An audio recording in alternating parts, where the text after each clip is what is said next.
자, 의를 위해서 핍박을 받는 상태라면 어떤 상태입니까? 의를 위해서 핍박을 받는다는 것은 내가 하나님의 자녀로서 받는 어떤 핍박에 대한 외부로부터 오는 거죠. 근데 그 핍박을 어떻게 해요? 견디죠. 무엇 때문에 견디죠? 지금까지 쌓여 있는 거. 앞에, 팔복 앞에 쌓여 있는 거. 이것이 나로 하여금 그 핍박과 환난을 견디게 하는 것이죠. 여러분, 의를 위해서 핍박받는 것 같습니까? 여러분의 삶에? 칭찬이 더 이렇게 갈급하세요? 아니면 핍박받는 일에 익숙하세요? 우리는 보통 대답을 안 하면 yes, 이렇게 대답을 하면 no, 이렇게 돼. 핍박을 받는 일들이 많이 있어야 합니다. 쉽게 말해서 하나님을 위해서 뭔가 견디고 있는 게 있어야 되는데 잘 못 견디죠. 우리 속에 믿음이 있고 신앙이 있는가 이런 것을 볼 때 막상 어떤 사건이 탁 터져서 그걸 대하는 태도를 보면 있구나 없구나 이런 게 들통이 나는데 지금은 아무도 모르죠. 다 믿음이 좋아 보이죠. 아주 저를 열심히 보고 있고 또 열심히 들으려고 하고 또 은혜 받으려고 하는데 여기는 모르는 거죠. 어디서 나타나냐면 상황이 와야 하죠. 이웃과의 관계 속에서 화평으로 가는가? 나에게 개인적으로 찾아오는 핍박을 견디는가?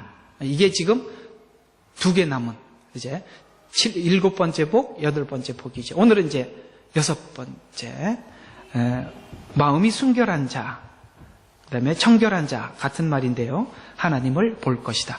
여러분 그 뒤에 있는 복이 참 놀랍지요. 하나님을 볼 것, 이 미래형이거든요. 보는 게 아니라 볼 거예요.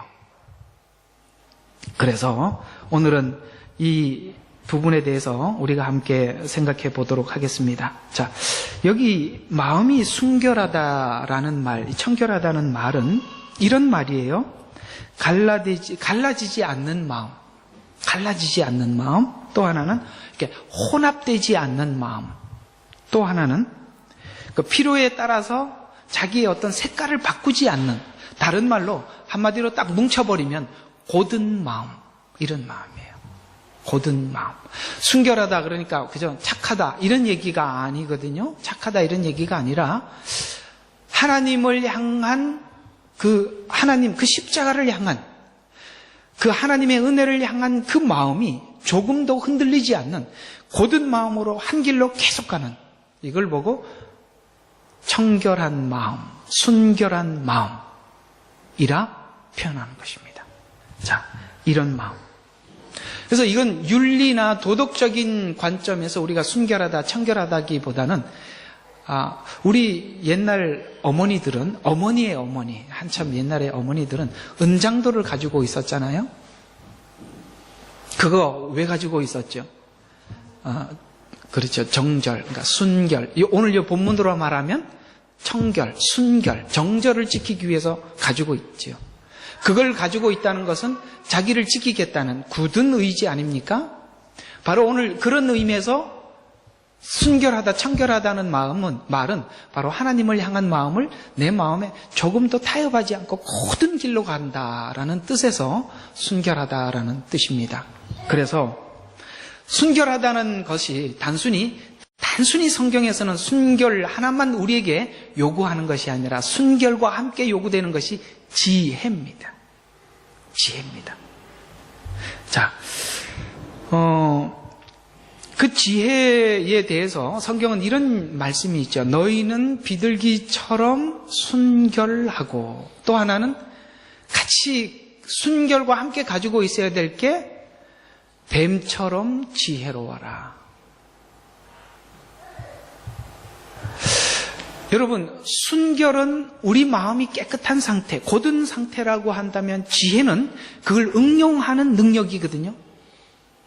응용하는 능력이에요. 나이가 많이, 한 40대, 50대가 되었으면 우리에게 생긴 게 순결 쪽인 것 같아요? 지혜 쪽인 것 같아요? 나이가 들면 지혜가 생기죠. 신앙의 연륜이 더하면 더할수록 순결과 함께 지혜가 생기는 것이 오늘 말하는 마음이 순결한 거예요. 우리는 지혜, 뱀처럼 지혜 그러면은 미꾸라지처럼 이렇게 빠져다니는 거 이런 생각을 하고, 순결 그러면은 아무 생각 없이 그냥 깨끗한 상태. 그게 아니라 그 두 가지가 함께 있는 거, 하나님께서는 그걸 요구하죠. 하나님을 향해서 곧은 마음을 가지는데 그 곧은 것을 지키기 위해서는 단순히 순결해서 지킬 수 있다고 생각하십니까? 단지 순결만 하면 지킬 수 있어요? 아닙니다. 지혜가 있어야 합니다. 이것과 다르다니까. 여러분, 제가 지금 교정하고 있는 부분이 뭐냐면, 순결이라는 것은 단순히 아무 생각 없이 깨끗함, 이런 얘기가 아니라는 걸 제가 말씀드리고 인식시키기 위해서 이렇게 말씀을 드리고 있습니다. 그래서 오늘 이 말씀은 시편 73편하고 굉장히 밀접한 관계를 가지고 있는데요. 73편에는 이렇게 말씀하고 있습니다. 마음이 청결한 자는 하나님을 볼 것이미요 라는 말을 73편에는 이렇게 잘 설명해서 풀고 있는데요. 이 내용은 이런 내용입니다.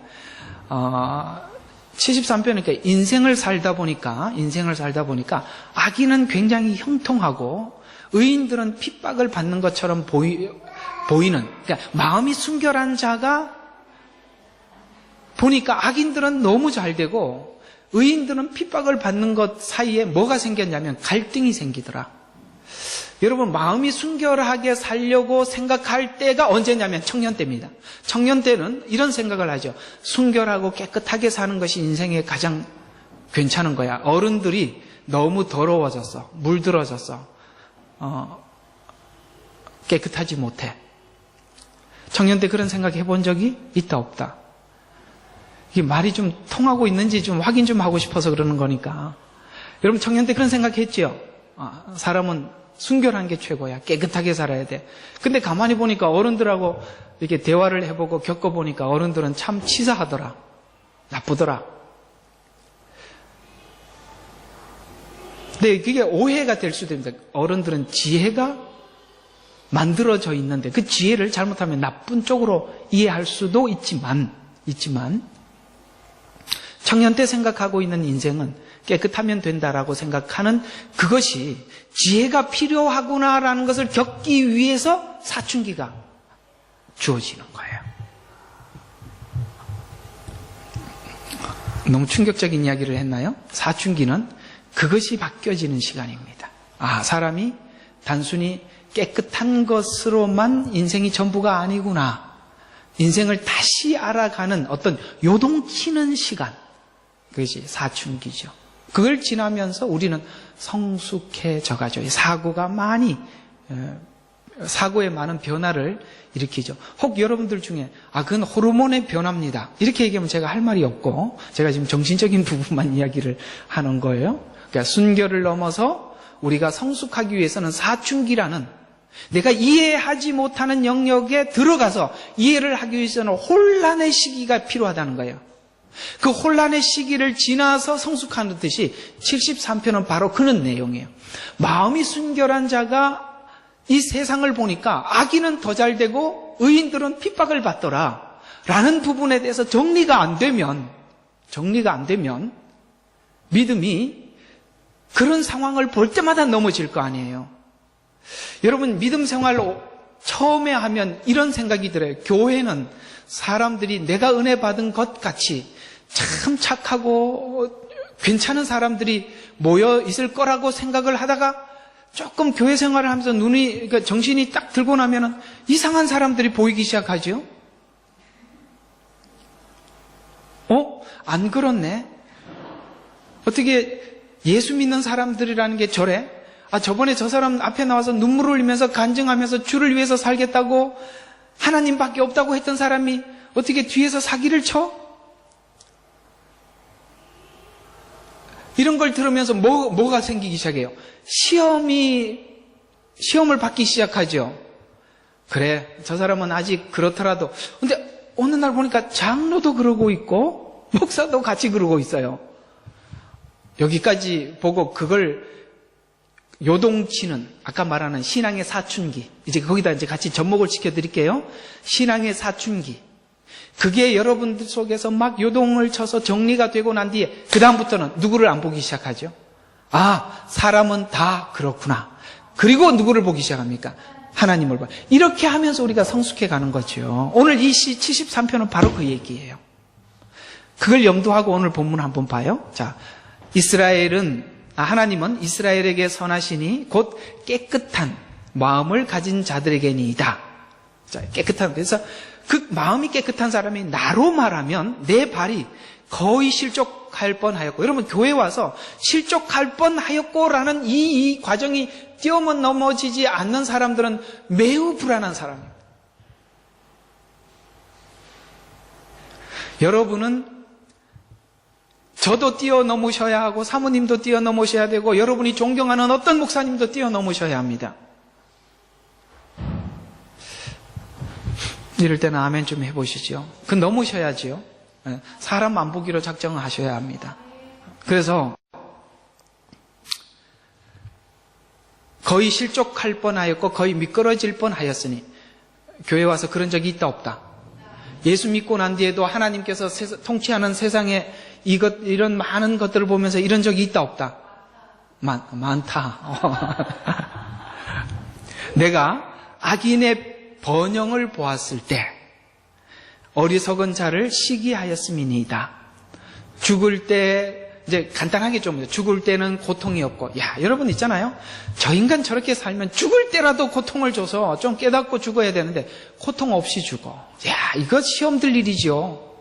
그 다음에 또 무슨 고난도 없고, 야 우리는 고난이 무진장 많은데 얘들은 고난이 하나도 없어. 재앙도 없어. 또 뭐도 없어요. 거기다가 교만해. 이게요, 보통 이게 넉넉한 사람들이 교만이 원래 따라다니잖아요. 그리고 살찌고 얼마나 잘 먹었는지, 또 부패하고 거만하고, 거기다가 이런 얘기까지, 하나님이 어디 있어? 하나님이 지혜가 있냐? 이런 소리까지 하니까 더 열받죠. 이렇게 합니다. 이런 거 보고 뭐 했더라? 거의 실족할 뻔했다는 거예요. 그런데 성소에 들어가면서 깨달았어요. 성소에 들어가면서 깨달았어요. 여러분 은혜 받으면서 깨닫고 하나님을 만나야 깨닫는데요, 이걸 하나님을 만나지 않으면 깨달을 수 없어요. 하나님을 만나서 어떻게 깨달았는지 이렇게 말하고 있어요. 주께서는 주의 권고로, 그 이제 끝부분이에요. 이렇게 24절부터 28절 보면, 주께서는 주의 권고로 나를 인도하실 것이요 후에는 나를 영광으로 영접하시리이다. 하늘에는 주 외에 누가 있으리요? 땅 위에도 주 외에 내가 사모할 자 아무도 없다. 사람을 뛰어넘어서 누구를 보기 시작한 거예요? 하나님을 보았죠. 내 육신과 내 마음은 쇠잔하나 하나님은 내 마음의 힘이시오 영원한 나의 분기신이다라는 고백을 시험을 받으면서 넘어가서 받았더라. 그래서 저는 요즘 이런 생각이에요. 요즘 봄이잖아요. 목회를 하면서 느끼는 한 가지 그 흐름이 있어요. 봄 되면 교인들의 마음이 살랑살랑하고, 봄 되면 또 교회 와서 잘 졸아요. 여름이 되면 더워서 헉헉거리면 빨리 예배 끝났으면 좋겠다 하는 표정으로 저를 쳐다보는 그런 시험, 저는 제가 받는 시험들이에요. 가을이면 꼭 교회 안에서 예배 드려야 되나, 좀 밖에 나가면 안 되나. 남들은 주일날 가서 노는데 우리 일주일에 한 번밖에 시간이 없는데 하나님은 붙잡아 매놓고 오후까지 잡으라고 있으라 그러고 참 괴롭다. 겨울이면 춥다고 난리고. 그래서 대체적으로 보면요, 성도들이 봄을 견디기가 참 힘들어하는 걸 많이 봐요. 그래서 요즘 또 봄이 됐잖아요. 한편으로는 걱정이 되죠. 왜냐하면 지금까지 쭉 본 결과 모든 계절마다 그러했었거든요. 그래서 혹시나 봄에 또 예배 늦게 나오지는 않나, 또 예배 시간에 졸지는 않나, 그러려고 저는 부단히 여러분들을 깨우기 위해서 설교는 준비를 해왔지만, 관심이 없어서 또 졸면 보면 또 안타깝고, 저는 얼마나 이걸 묵상하면서 왔는데 그 한마디 쏟아놓고 있는데 탁 이렇게 하면서 그러면은 제가 얼마나 마음이 힘들겠어요. 근데 그것도 저도 넘어가야 되잖아요.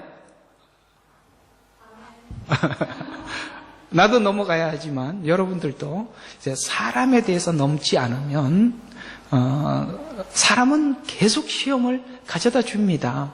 여러분이 아무리 거룩하게 보이는 것 같은 사람도 이 땅에는 존경할 자가 없습니다. 주 밖에 아무도 사모할 자가 없나이다 라고 오늘 이 아삽은 신앙의 사춘기를 넘어서 성숙하면서 하나님하고 손을 붙잡더라는 것이죠.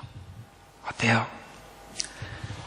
많은 과정을 거쳐 오셨죠, 이 부분에 대해서. 저희 교인들은 이 부분을 많이 넘기는 넘었으나 아직은 좀 더 넘어야 될 것 같은 사람도 있어 보이기도 합니다. 이럴 때는 그렇습니다, 이렇게 얘기를 하시면 되는 겁니다. 예. 그리고 우리가 이 고든 마음, 그 다음에 바른 마음, 이런 마음을 지혜 없이 그런 마음만 가지고 있으면 우리는 잘못하면 이게 마음이 깨끗하면 다다라고 생각하고, 그 깨끗한 자들을, 마음이 순결한 사람들은, 지혜가 없이 순결만 한 사람들은 나쁜 사람들의 표적이 될 수 있어요. 안 그런가요? 그게 여기 이제 등장합니다. 자, 여호와의 산에 오를 자 누구인가? 이게 아닌데요. 여기 있네. 네, 거꾸로 이렇게 순서를 바꿔놨네. 자, 잘못할 수 있어요. 여기 보면 바알을 쫓던 선지자들이 그들의 마음은 순진했지만 지식과 내용과 방향, 그러니까 하나님을 아는 지식이 없어서 그들은 열심히 찾는 신이 하나님이 아니라 다른 존재였다는 거예요. 근데 여기서 보십시오. 그들이 얼마나 신을 찾았는지. 바알이여 응답하소서, 우리를 들으소서 하나. 아무 소리. 여러분, 바알이여 응답하소서, 우리를 들으소서, 이게 뭐예요? 기도 내용이거든요. 기도거든요. 아무 소리도 없고 응답하는 자도 없더라. 그들이 크게 부르짖고, 이게 뭐예요? 처음에는 작게 기도하여서 응답하지 않으니까 크게 부르짖고, 그들의 방식대로 칼과 단창으로, 이게 뭐예요? 정말 물론 그 당시에 이방 신전에서 이방신을 찾는 사람들이 하는 행위이기도 하지만 여기서는 자기가 기도로 마음이 진심이 신에게 표현되지 않으니까 이렇게라도 자기 진심을 표현하는 방법으로 이렇게 썼다는 거예요. 더 강력하게 칼과 단창으로 몸의 상처를 내되 피가 흐를 때까지 하더라. 정오가 지나고 저녁 희생제를 드릴 때까지 그들이 말도 내뱉고 있었으나 아무 소리도 없고 응답하는 자도 없고 유념하는 자도 없더라. 여러분, 이스라엘이 예수 그리스도께서 구원자이신 예수님이 오셨을 때 그를 배척한 이유가 뭐예요? 그들은 열심은 있으나 뭐를 쫓지 않았어요? 지식을 쫓지 않았다라고 성경은 말씀하고 있습니다. 지식은 다른 말로 지식이고 그 지식이 지혜가 되는 거거든요. 이들은 뭐가 없어요? 열심히 있고 진심을 신에게 내보였지만 뭐가 없는 거예요? 지식도 없고 지혜가 없어서 그들이 지금 찾고 있는 것이 하나님이 아니라는 걸 모르고 있다는 거예요. 단순히 우리가 순진하면 다라는 생각을 벗어버려야 합니다.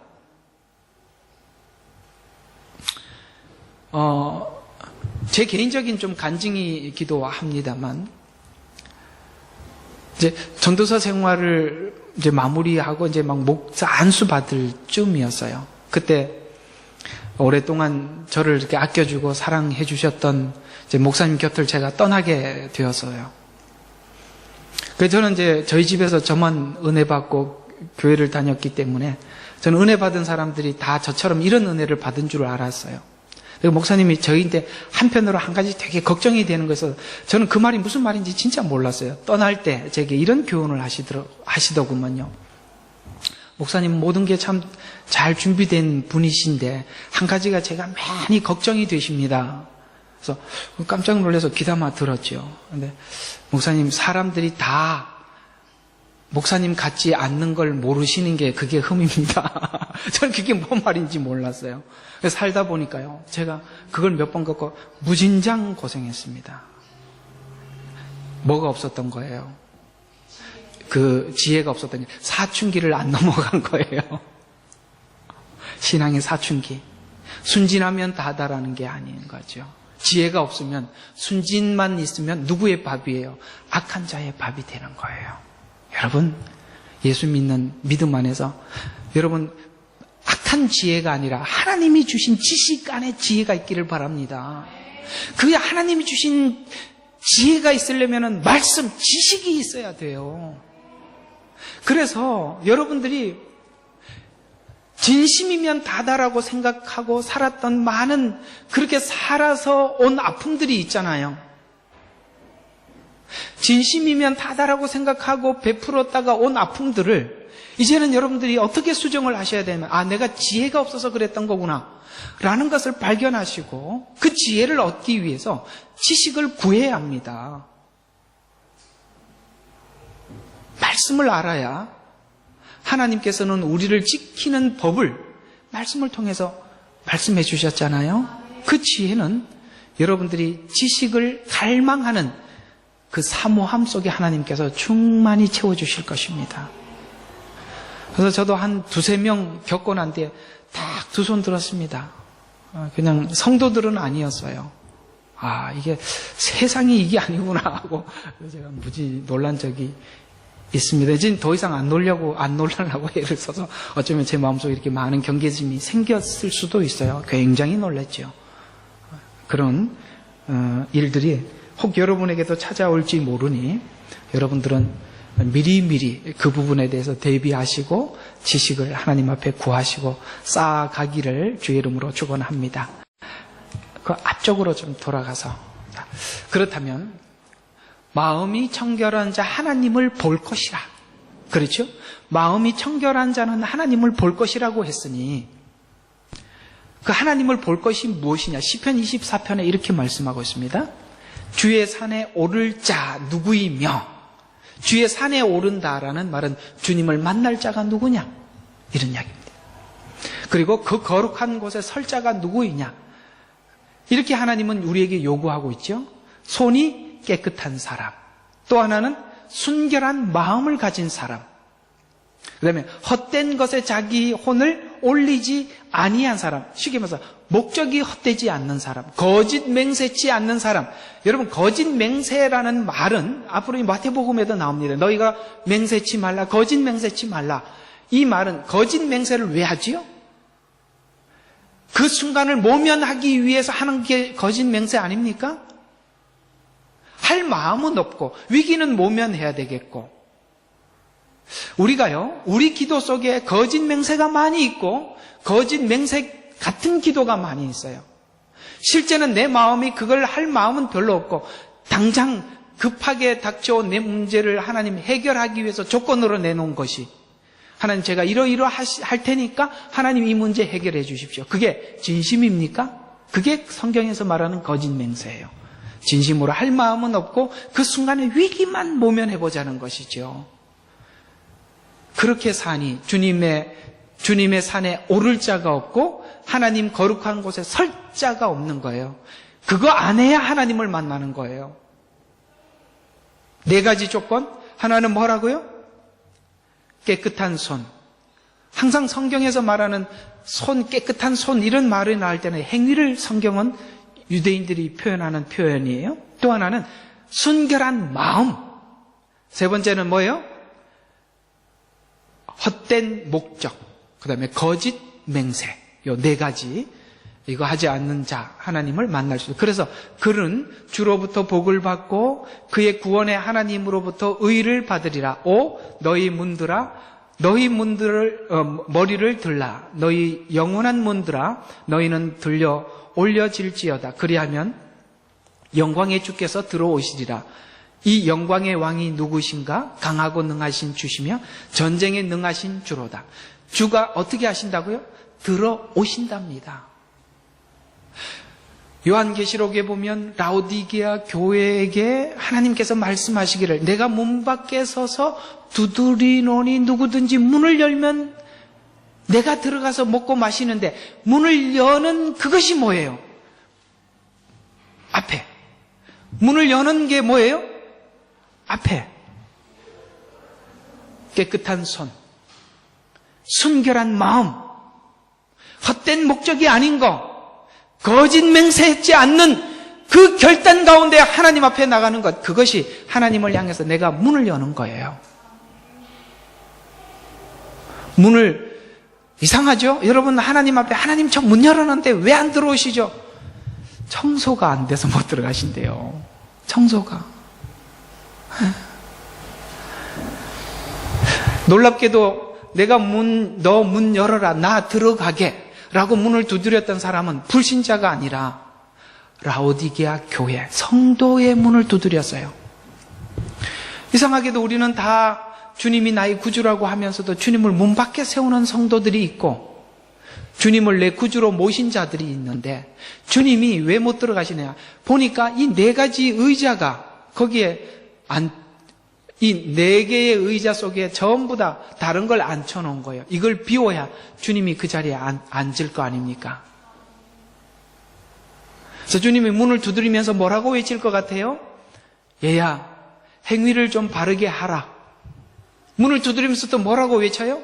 얘야, 순결한 마음을 가져다오.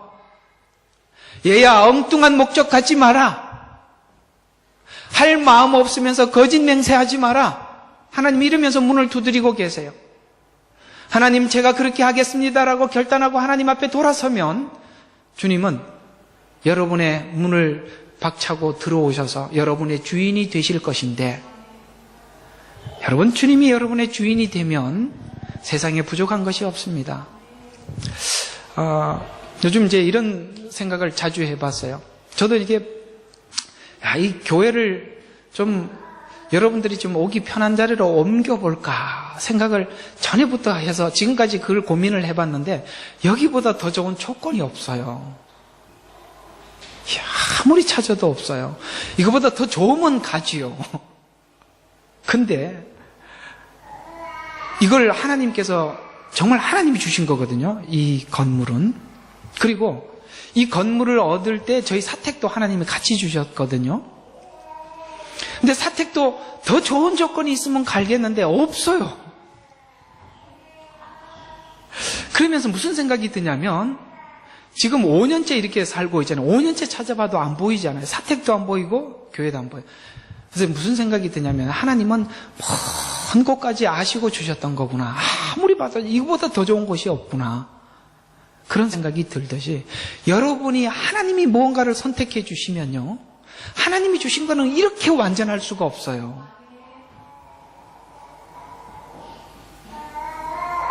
우리가 찾은 거는요. 또 바꿔야 돼요. 분명히 뭔가 하자가 있단 말이죠. 분명히 하자가 있단 말이죠. 그러므로 여러분이 욕심내서 내가 취하고 싶은 것을 하나님 앞에서 결단하면서 이렇게 손을 펴십시오.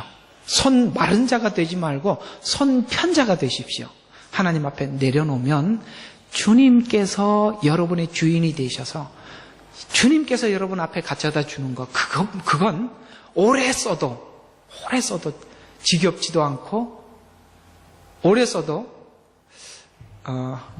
말이 표현이 안 나는데 그렇게 표현하면 좋고 쓰면 쓸수록 참 고맙습니다. 쓰면 쓸수록 좋고 이게 가치 있구나, 참 괜찮은 거였구나 라는 걸 알게 될 겁니다. 사실은 우리 시험 받는 모든 것들은 우리 욕심 때문에 시험을 받는 것이 하나님은 우리를 시험할 마음이 전혀 없으세요.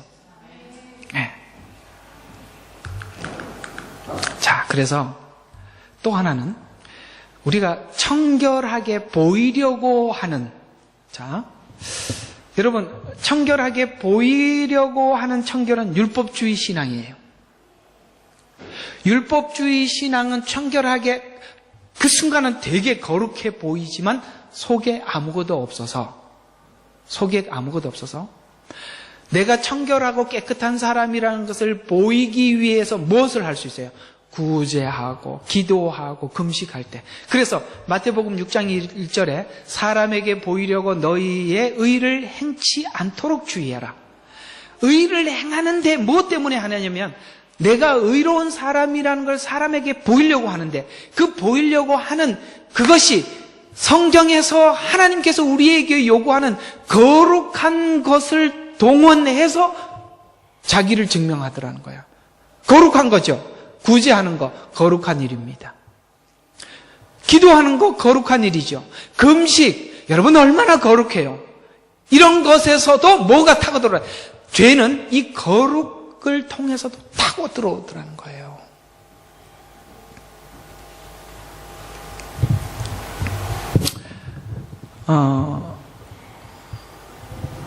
이런 거 해보셨어요? 사람에게 의를 행하기 위해서 이런 거 해보셨냐 이 말이에요. 저 구제했습니다.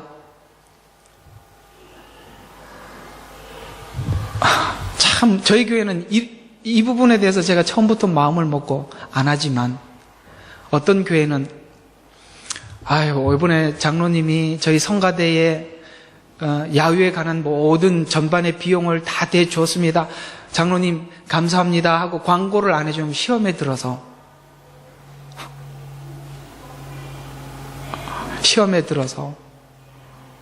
누가 뭘 하면은 다 이야기를 해줘야 돼요. 그리고 그거 안 해주나 광고 시간에 아주 중요해요. 저희 교회는 그거는 절대 광고 안 합니다. 이상하게도 이런 부분들은 하나님이 주신 의를 실천하는 덕목들 아닙니까? 구제하는 일. 이게 지금 마태복음 6장에 쭉 설명하는 거예요. 구제할 때 조심해라. 기도할 때 사람에게 보이지 않도록 해라. 금식할 때 너 뭐예요? 얼굴이 사람들에게 내가 지금 금식하는 표현 기름을 바르고 다녀라 도리어. 이런 것들은 다 뭐예요? 그런 모든 것들이 사람에게 보이고 그 보이는 의로 너가 칭찬받을 수 있는 부분들이라 이런 걸 할 때 더더욱 뭐 해라? 주의해야 하는데 이런 부분들이 도리어 사람들에게 자랑이 되기 위한 유혹은 우리 마음속에 늘상 있어서 아직 이런 것을 사람들에게 공포해주고 자랑시켜 줘야만 신앙생활을 하는 정말 어린아이 같은 수준. 아이들이야.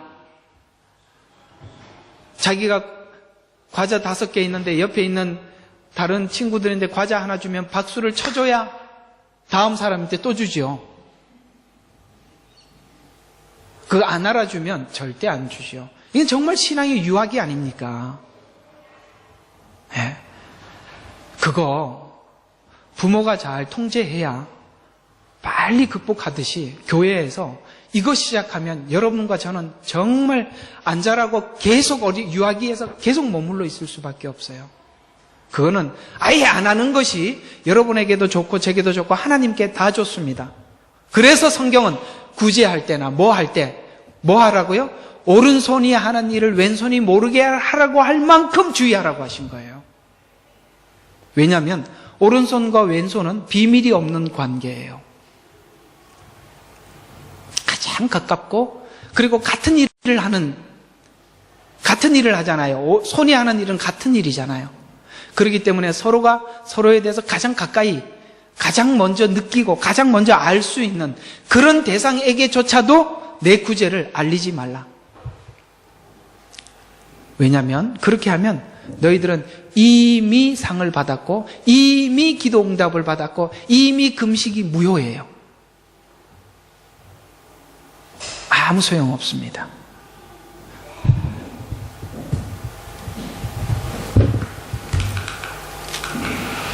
자, 그 다음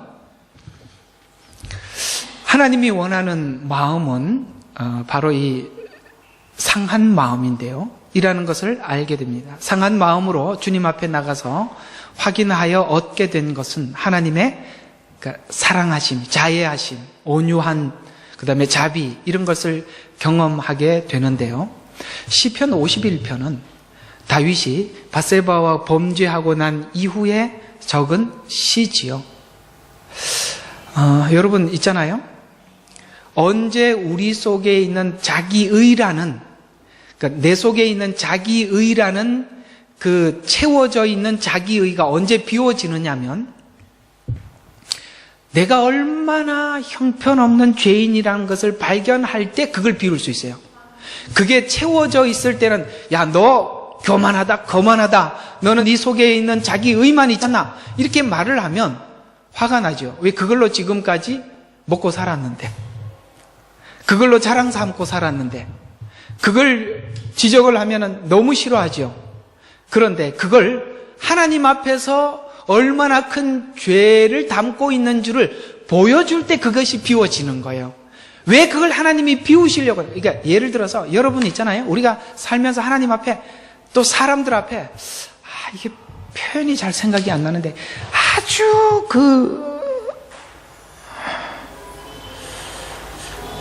이거 또 사람들이 뭐라 그럴라, 쪽팔리는 일이 생기게 이렇게 표현해야 돼.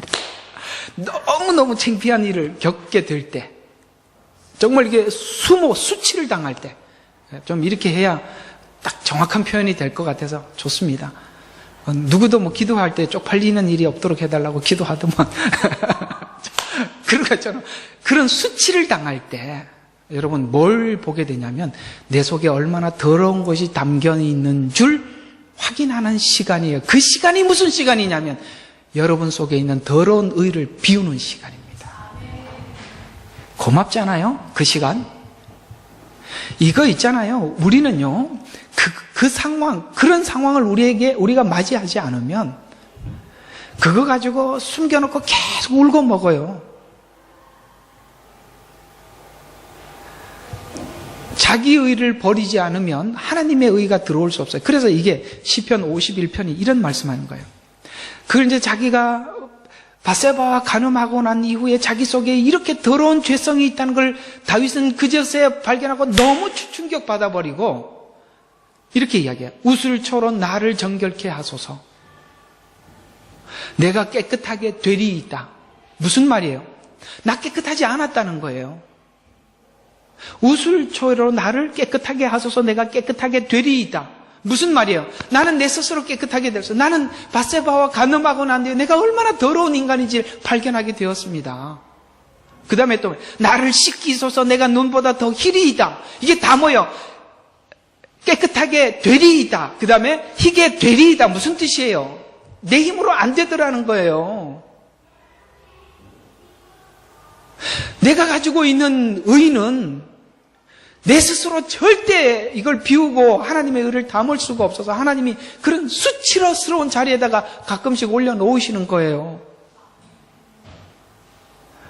이런 수치스러운 상황을 몇 번 겪으셨어요. 이게요, 수치스러운 상황이 나타나면 사람들이 그 자존심 때문에 막 저항하거든요. 저항. 기억하세요? 저항하고 그 순간을 위기를 모면하고 그 사람들을 안 보는데 또 도망가면 하나님이 또 만드세요. 끊임없이 만드십니다.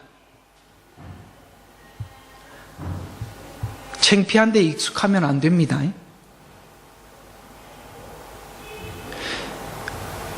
신앙의 사람들은 양심이 살아난 사람들. 신앙의 사람들은 양심이 살아났기 때문에 수치스럽고 하나님 앞에 죄스러운 일 앞에서 자기 가슴을 칠 줄 아는 게 신앙이지. 세상 사람들은 수치스러운 일이 있으면 자존심을 내세워서 싸우죠. 그게 달라진 겁니다.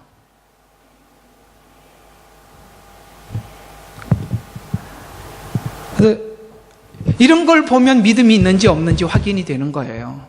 자존심을 내세우는가, 자기 반성으로 상황을 보고 유익을 삼는가 보면 두 사람은 분명히 나누어진 다른 사람입니다.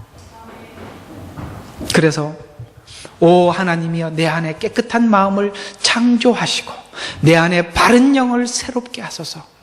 드디어 다윗은 기도하기 시작한 거예요. 그러면 밧세바와 간음하기 전에 다윗은 꼭 우리가 볼 때는 이런 사람 같이 보였었잖아요. 밧세바와 간음한 사건은 언제예요? 전에 무슨 일이 있었어요? 옛날에 골리앗을 물리치고 사울과 씨름 안에서 하나님 앞에 그냥 정말 깨끗하게 살았고, 왕이 되고 난 뒤에도 전쟁에서 늘 하나님을 의지했고, 외형적으로는 믿음이 굉장히 좋았는데 내 내면이 이런 줄 몰랐던 거예요. 우리가 믿음이 좋다. 여러분, 어떤 사람이 믿음이 좋아요? 우리는 믿음이 좋다 그러면 기도 많이 하고 열심히 주를 위해서 헌신하고 외형적으로 뭔가 표현되는 부분들이 많으면 믿음이 좋다. 성경은 진짜 믿음이 좋은 것은 네 속이 변한 거라는 거예요.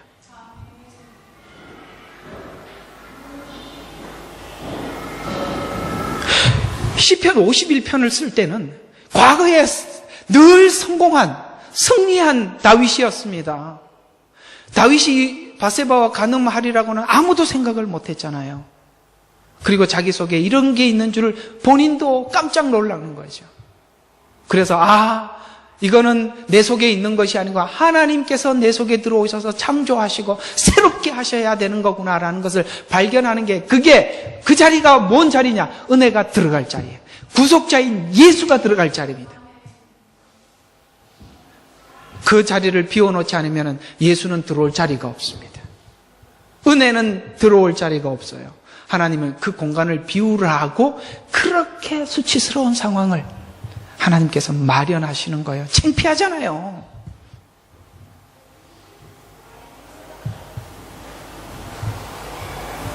그러나 사실은 그 수치스러운 순간이 여러분들에게 반대의 것을 깊은 은혜를 가져다 줄 수 있는 정말 좋은 기회예요. 강하기 때문에, 수치는 강하기 때문에. 반대로 그 은혜는 한이 없으신 거예요. 그런가? 라고 생각을 하더라도 그렇습니다. 그런가? 이렇게 생각하지 마시고 그렇습니다. 네. 다 됐네. 자, 우리 한번 이 내용을 정리 한번 해보도록 하겠습니다.